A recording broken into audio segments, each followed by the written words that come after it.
All right. Hello, everyone. Hope you're having a beautiful Tuesday. Welcome to Tevora's webinar, Introduction to HITRUST and Keys to Certification Success with the new scoring rubric. My name is Matt Fullerton. I'm an account manager here with Tevora. But today we'll be hearing from John Huckabee, our Managing Director of Cybersecurity and Compliance. If there are any questions, please use the questions function in the GoToMeeting interface, and we will address those at the end of the presentation today. Before we get started, just a little background on Tevora. We are a management consultancy focused entirely on information security, compliance, and enterprise risk management. We offer a wide range of services from security assessments, penetration tests, all the way to solution selection and implementation. We can also help if there are any compliance frameworks that you'd like to align with, like HITRUST, HIPAA, ISO 27001, SOC 1 through 3, PCI, and more. We've been in business for over 17 years, and we work with companies of all sizes, from startup software tech companies all the way up to the Fortune 500s. So that's a little bit of who we are here at Tevora. John, would you like to take it away? Sure, thanks, Matt. Hi, everyone. This is John Huckabee. I oversee Tevora's HITRUST practice, and am looking forward to talking to you all about HITRUST today. Our agenda will be the following. Well, we've already talked about myself and Tevora. We'll have a brief HITRUST overview. We'll talk about why organizations are seeking HITRUST certification. We'll talk a little bit about how HITRUST is different than other compliance frameworks and the assessment structure. And then most importantly, we'll talk about what it takes to have a successful certification process. So let's go ahead and get started here. A couple of other points I might point out is Tevora is an originally approved HITRUST CSF assessor. That means Tevora has been in the HITRUST game since it started close to a decade ago. We have a pretty broad spectrum of clients globally, and we have a dedicated HITRUST team. So our HITRUST team does nothing but HITRUST day in and day out. A little bit about HITRUST. It was founded in 2007. It's headquartered in Frisco, Texas. That's where they house their assessor training, as well as other trainings related to HITRUST. HITRUST continues to be the only universally recognized healthcare information security certification. So it's the only certification out there that companies can seek that is recognized by the broader healthcare community. One important aspect of HITRUST is that it's governed by a board of directors made of leaders or thought leaders throughout the healthcare industry. So it's not just an organization that is kind of running independently of the industry. There are several thought leaders, executives from leading healthcare entities that help provide guidance to HITRUST as it navigates and penetrates the healthcare vertical.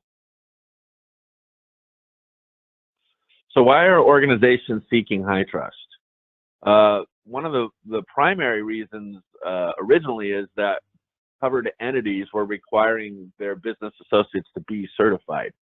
So if you're a hospital or a payer, you wanted to know that if you were using a SaaS solution or a hosting provider, that they were HITRUST certified. That is, that they had the security components in place to provide assurance that the PHI data was safe.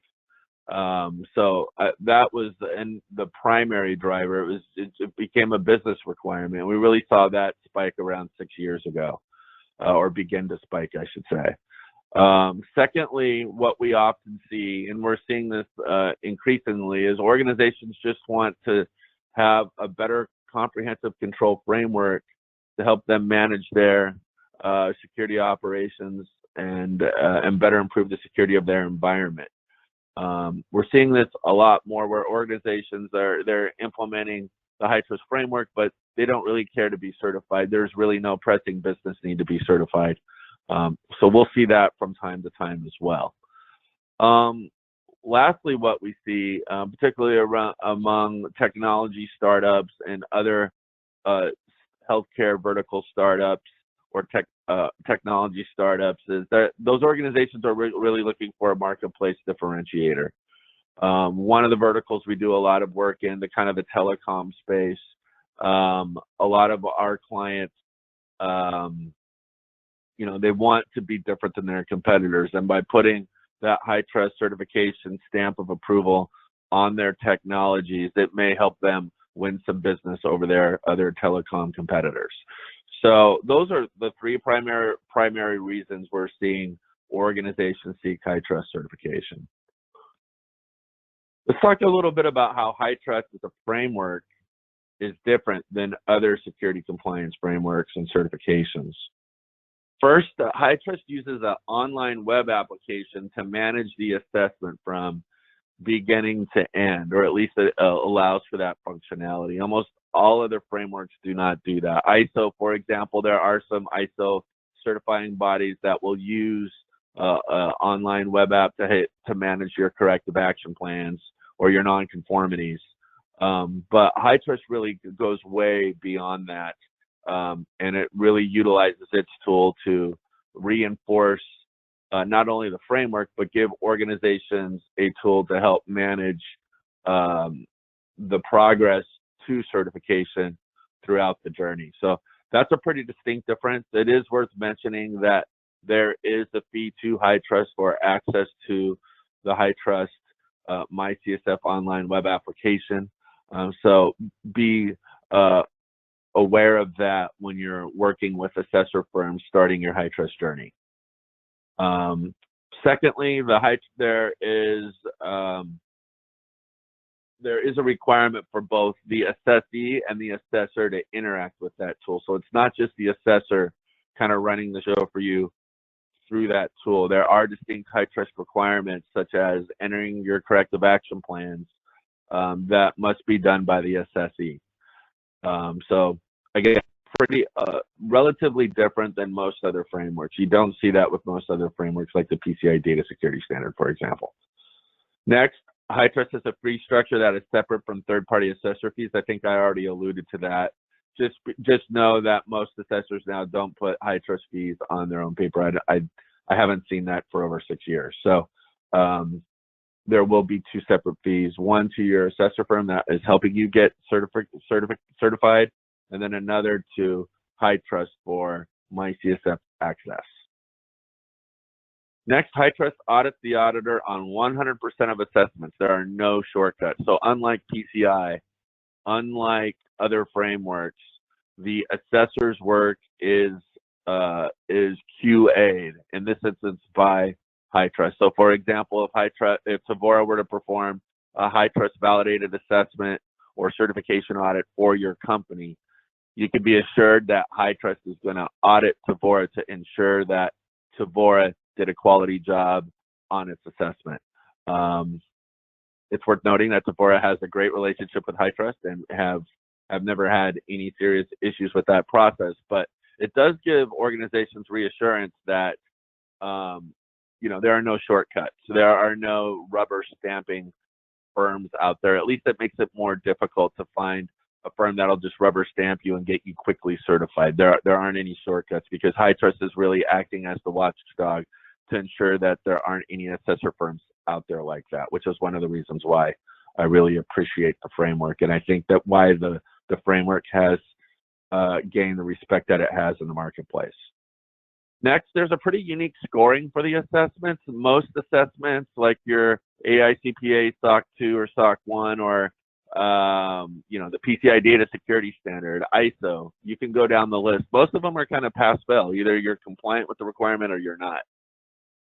HITRUST is a maturity assessment, so it's not a pass-fail assessment on the requirements. And we'll talk a little bit more about that in detail in future slides here. And then lastly, a control set or the requirement set is unique to each organization. So what one organization's requirements might be for certification could be very different than another organization's requirements. One of our clients is the New York Health Exchange that is partially governed by the New York Department of Health. and they have over 800 HITRUST requirements. So I don't mean to scare you. 800 isn't the normal. It's actually atypical. That's the largest one we have. On average, our clients have somewhere between 300 and 450 requirements. But the larger point here is that the requirements vary greatly from one environment to the next. Again, very different from your AICPA SOC 2 or your PCI data security standard, which is static from one environment to the next, or even the ISO 27001 framework, which has the same clauses, and most organizations are using the Annex A to support those clauses. So those are all relatively static, but the HITRUST requirements do vary environment to environment. So food for thought.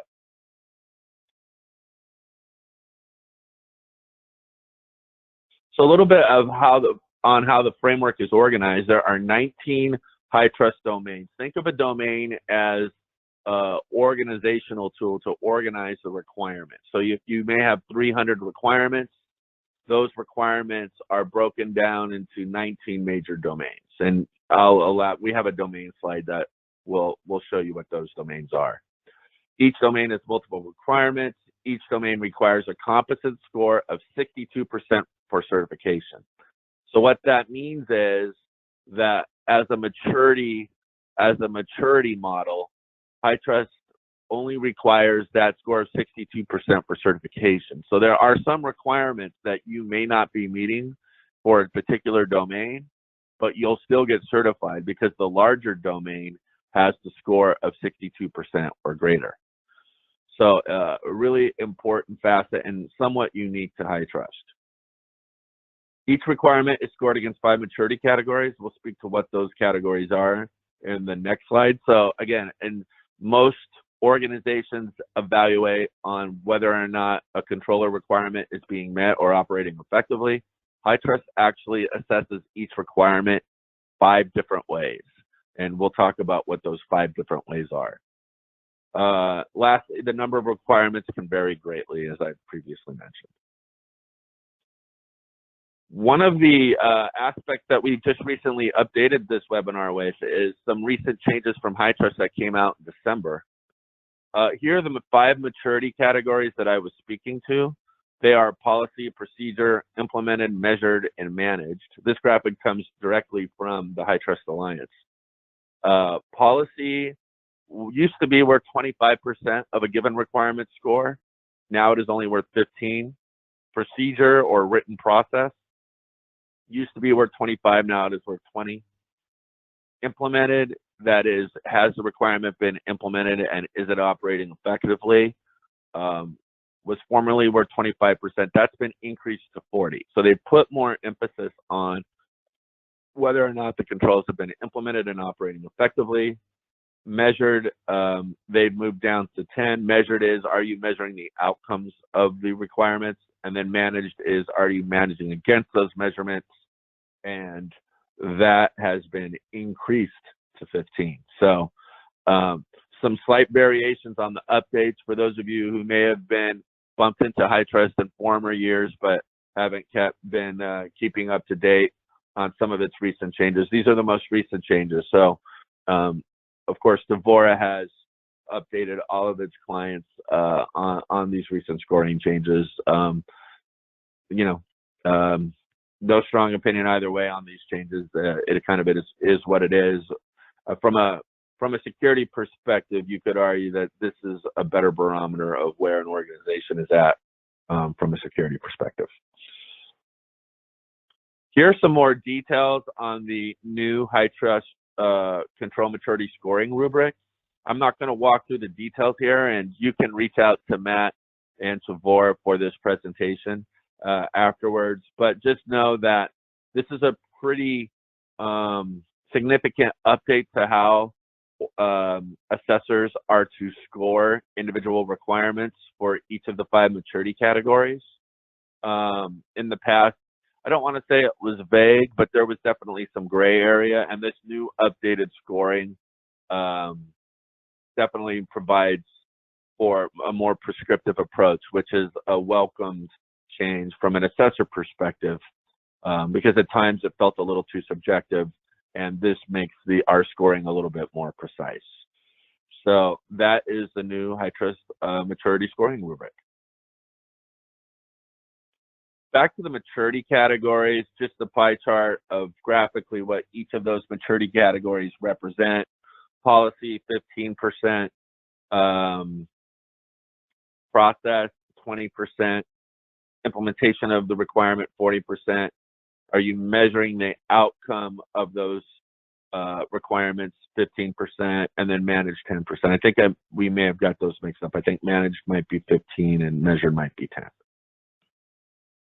HITRUST domains. Here are the 19 HITRUST domains. So previously I mentioned that your 300 or so requirements would be divided into the 19 domains. So, but here are the domains. You'll see a lot of if you're familiar with information security, you know, none of these domains are going to be new to you.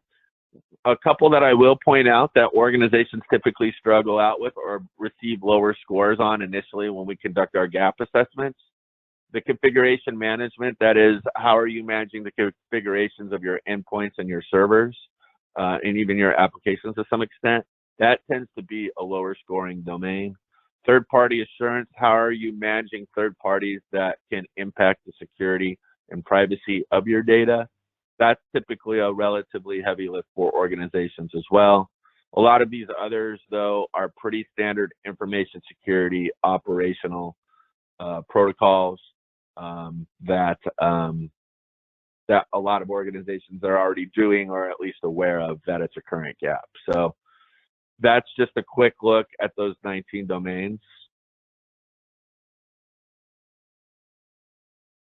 Let's talk a little bit about Tevora's HITRUST methodology. It's really a three-phase approach, and I'll talk a little bit about some of our differentiators in future slide here. But the gap assessment is really the most critical phase. After having done this for several years, it's really the most critical phase because HITRUST, as you probably have gathered from the previous slides, is not a simple framework. There's some complexity to it. There's a large number of requirements. It's a maturity assessment. So there's some subjective analysis in terms of how you score requirements. So getting a good handle on what your gaps are and what needs to be done to address those gaps has become the most critical phase. That's why Tevora puts only its most experienced assessors on gap assessment engagements, because we've learned from experience that's the best way to make our clients successful. So you will have no junior assessors leading your gap assessment from Tevora. We only put our most experienced assessors there to provide the right guidance and evaluation immediately. That gap assessment takes about anywhere from 3 to 4 weeks, really relatively straightforward process.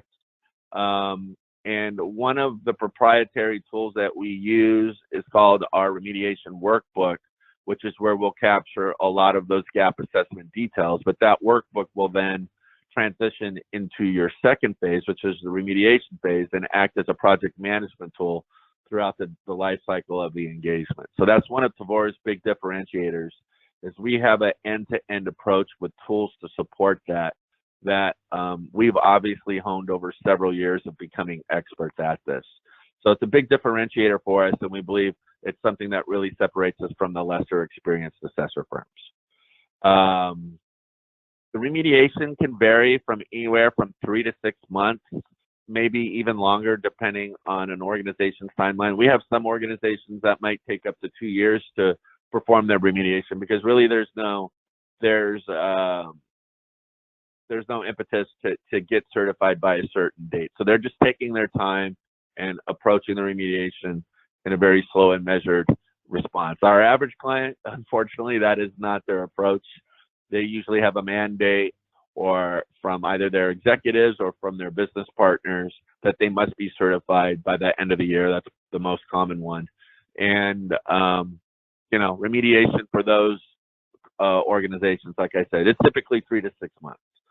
So just know that remediation is kind of close to the longest phase here. The validated assessment phase is close, and we'll talk a little bit about why that is. But remediation, just be prepared to put aside some time to meet all those HITRUST gaps. After the remediation is complete, we then kind of start the validated assessment phase. Now, one part of the validated assessment phase that is not distinctly called out here is what HITRUST calls the holding period. So that is a period to demonstrate that the newly implemented controls, policies, and procedures are operating effectively. It's kind of like a freeze period. We call it a holding period. HITRUST mandates that that be 90 days from the time that remediation is completed. So after remediation is completed, HITRUST is requiring organizations to freeze for 90 days to demonstrate that those controls are operating effectively and have been implemented and policies and procedures are being followed. And then we can start the certification audit, or what HITRUST calls the validated assessment. The validated assessment typically will take an assessor. The assessor portion of it will typically take about 3 weeks. That is where we perform a detailed audit over all HITRUST requirements. After those 3 weeks are up, though, it's not as if you received the report. There's an additional 2 to 3 months, typically, of administrative steps that are taken by all parties, including the assessor, the assessee, and by HITRUST. Some of those steps include, as I previously mentioned, HITRUST QAing the assessor's work. Another step is HITRUST actually issuing a draft report with corrective action plans. A follow-up step to that is the organization being certified, entering its corrective action plans into the HITRUST MyCSF, et cetera, et cetera. So there are a series of administrative steps that are taken. On average, we tell our clients to expect 3 to 4 months for the validated assessment. So if you do the quick math here, a month for a gap assessment, let's say 4 months for the remediation and another 4 months for the validated assessment, you're getting close to the 9 to 12 month range. That's typically what we'll see for most organizations. Now, we've seen it conquered as fast as 7 months. And like I said, we've seen some organizations take 2 years to get certified, but that's because they want to go at that pace. But on average, that's what we'll see. I'd say probably 75% of our clients are in that 9 to 12 month range from end to end. Let's talk a little bit about keys to successful certification. First and foremost, use an experienced HITRUST CSF assessor. Not all assessor firms are created equally. Being an original HITRUST assessor firm is an advantage for Tevora. Having a dedicated HITRUST team is a distinct advantage for Tevora. And then, of course, having a long, strong relationship with the HITRUST Alliance is an advantage of using Tevora. We're actually going to be co-sponsoring a booth with the HITRUST Alliance at the HIMSS event next week in Orlando. I'll be there, so you can meet me in the flesh and talk about HITRUST. But we've done a lot of events like that with HITRUST, which I think is symbolic of our strong relationship with HITRUST and why we continue to have a great working relationship with the HITRUST Alliance. Next, be aware of HITRUST version updates, timelines, and control population variations. So one difference between HITRUST and other frameworks will have updates to its standard, but HITRUST updates its framework as often as twice a year. So if you're working under a gap, a certain set of requirements, just know that those requirements can evolve. Your assessor will keep you apprised of that. Certainly Tevora does a great job of that, but just at least be conscientious that it is an evolving framework. And the reason why it's an evolving framework is HITRUST wants to keep the framework relevant and effective. Other frameworks, as you may have noticed, become stale or not as relevant. They kind of die out.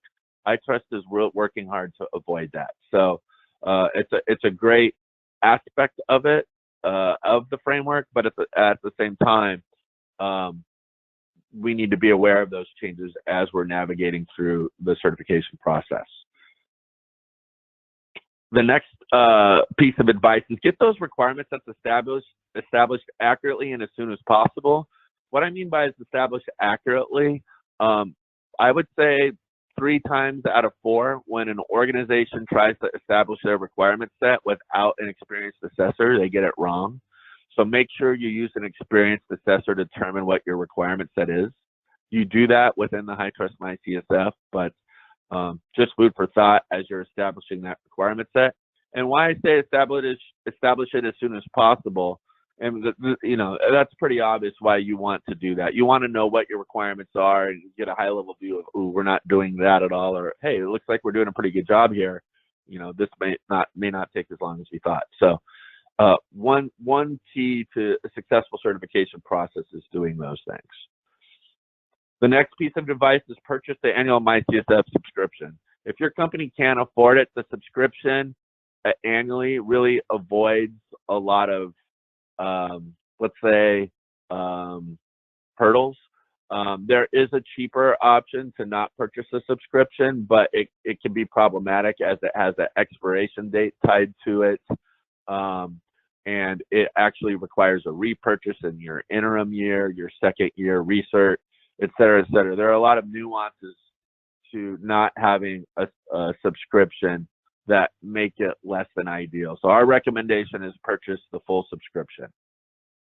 Lastly, assign requirement owners. So once you've determined what your 300 to 400 HITRUST requirements are, let's say, you're going to want to assign persons that really will own those requirements, ensure that they'll be implemented, will ensure that there's a policy and procedure associated with those requirements.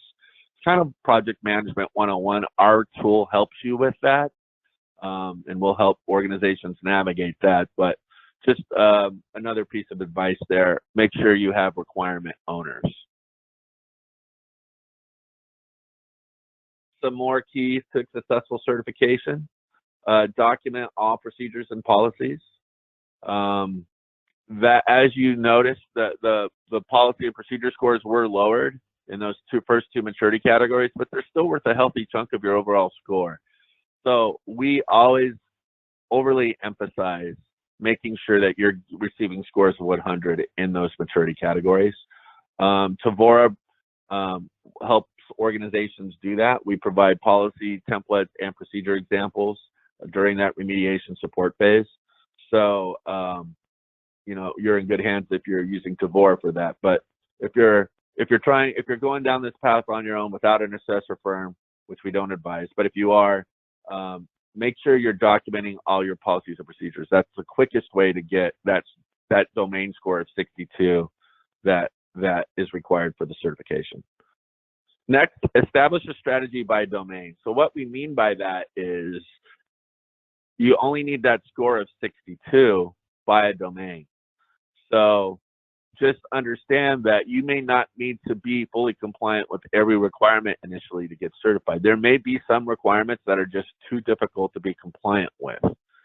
So understand what your strategy is by domain. You know, don't kill yourself trying to become compliant with a requirement that really isn't necessary for you to be certified. Now, an experienced assessor can help point that out for you. Tools like Tevora's remediation tracker can help you manage that as well. But, you know, just food for thought, have a strategy by domain. You do not have to have every single HITRUST requirement fully implemented to be certified. Next, keep your requirement set limited to the minimum possible the first year. And what we mean by that is HITRUST gives you options to add additional non-required requirements. You can add, for example, privacy legislation on top of your HITRUST requirements, such as GDPR. You can add state-specific legislation, such as those from Nevada, Massachusetts, Texas, et cetera, California. Those aren't required. They're optional, and you can add them if you kind of want to go above and beyond. But when you do that, just know that you're increasing your requirement set, and it can get pretty sticky if you have a lot of gaps and you have a strict deadline. Our advice is keep it to the minimum initially, and then expand that control set as your organization becomes more mature within the framework and has the bandwidth to take on some of those additional optional requirements. Next, use Tevora to both help prepare your organization and to certify your organization. You know, I talked a little bit about some of our differentiators out there. A couple of other things I would mention: we've never lost a HITRUST client. We have over 100 HITRUST clients. Not a single one has left to go to another HITRUST assessor firm. we're very proud of that. We hang our hat on that statistic. We are a client relationship organization first. I think our experience, our process, just the degree to which our assessors care about our client success speaks to that client retention success. You know, we're pretty proud of that, and we think that that speaks for itself. So I'll leave it at that. But really, if I wasn't in the HITRUST game and if I knew the facts or the statistics behind client retention, Tevora would be the first organization that I would recommend to a friend. Let's go to this next slide here.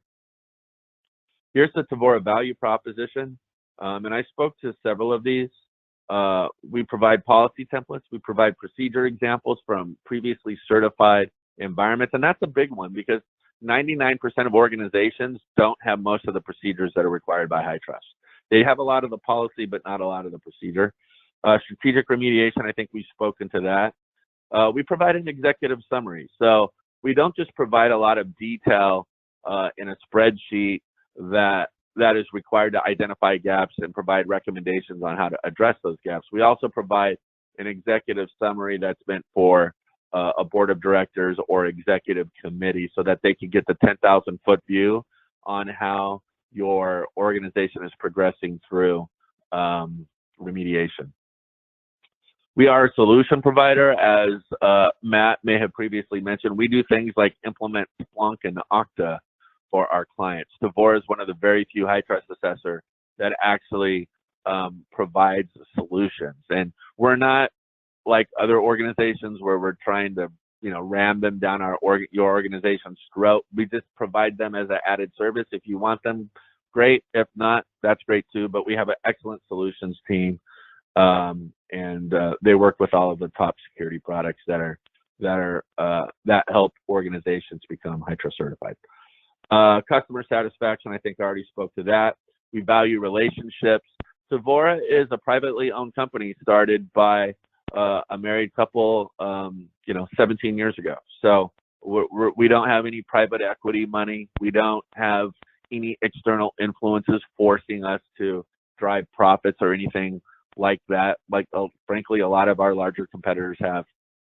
We don't have any of that. And that's why I think we have the client retention we have. I think that that's why we value relationships. It's just a very important facet for us. And it's why a lot of us work for Tevora, frankly. So it's a big piece of our value proposition. Lastly, experience. I think I spoke to experience previously, but again, we are originally a HITRUST assessor firm. So that's it. My name's John Huckabee. I'm the managing director of the HITRUST practice. As a reminder, I'll give everybody a little bit of time to jot my contact information down. Please feel free to reach out to me if you need anything. I'll forward your email likely to Matt, and he'll help do things like provide you this deck if you'd like it. Also, we post the webinar on our Tevora website, and I have a host of other articles, and Tevora has a host of other articles and blogs, etc., related to security and compliance. We have a lot of ISO 27001 material, for example, out there as well. So be sure to check that out as well. But again, feel free to reach out to me, and I'll make sure you get the answers that you need as you pursue your HITRUST journey. So let's take some questions here, Matt. I don't know if we received any questions. Yeah, we did. Thank you. A couple of them you had already covered, but I think the one interesting one to talk about would be how many HITRUST assessments does Tevora perform annually? That's a good question. We have over 100 HITRUST clients, but not all of those organizations are certified. So if you include interim assessments and full certifications, because HITRUST requires one of those every year, we're approaching around 75. So that makes us one of the larger HITRUST assessor organizations in the country, we believe. So yeah, so that's why you can see that's why we have a fully dedicated team to HITRUST. Anything else, Matt, or are we good? No, I think we're good now. That was the main one here. So thank you for that. Okay. All right, great. Well, thank you everybody for attending.